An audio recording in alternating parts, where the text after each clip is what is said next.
In the Future Mrs. Darcy by Maria Grace. Thanks to the younger Bennet's behavior, the family has been cut from the acquaintance of several families in town, and Mrs. Bennet keeps to her rooms. How are the girls going to handle this? Your behavior has brought judgment upon all of us, and Mamma keeps to her rooms. Tight lines formed beside Jane's mouth. Mamma always complains of nervous spasms. This is no different. She will be well in a day or two, and all will be forgotten. Lydia flicked the notion aside. Papa thinks not. Elizabeth stalked to the dressing table and scooped up Mamma's journals. He said until Mamma recovers, which he expects shall be months, we are to be in charge of the household. She pressed books at each of them. We? Lydia ducked her chin and shuddered. I hardly think he said that. I am certain he said you should handle this, since you are the cleverest of us all. I am no servant. I shall do nothing of the kind. Lydia flipped through the leather-bound volume and slammed it shut. Lydia, consider your duty. Mary's bouncing foot hit the floor loudly. Mamma never lifts a finger. Why should I?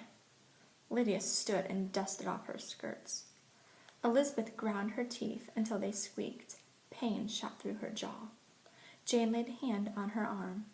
Did Jane guess how she longed to shake Lydia? Who do you believe handles those responsibilities?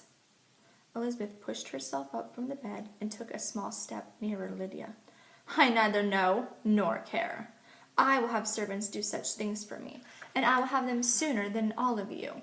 I am about the business of catching a husband, not dirtying my hands with eggs and cows and tenants. She threw the ledger at Elizabeth. You take this. I'm going to Maria's. We will have tea with Mrs. Forrester this afternoon. She flounced her skirts and left. They all stared in her wake. Well, Elizabeth placed the ledger on the bed. I suppose that could have gone better, though I'm not entirely surprised. Are you surprised at all? Kitty rolled her eyes and took Lydia's place at the window seat. No, I am not, Mary said. What are we to do if she will not listen? Jane hunched over her lap. We will do what Aunt Gardner said. We will show everyone that the Bennet girls are women of worth and virtue. Elizabeth squared her shoulders and lifted her chin. Her heart beat loudly against her ribs, as loud as Mary's stomach grumbled across the room. It is sound advice, Mary sighed. Will the Bennet girls be able to restore their reputation? And what's in store for Elizabeth?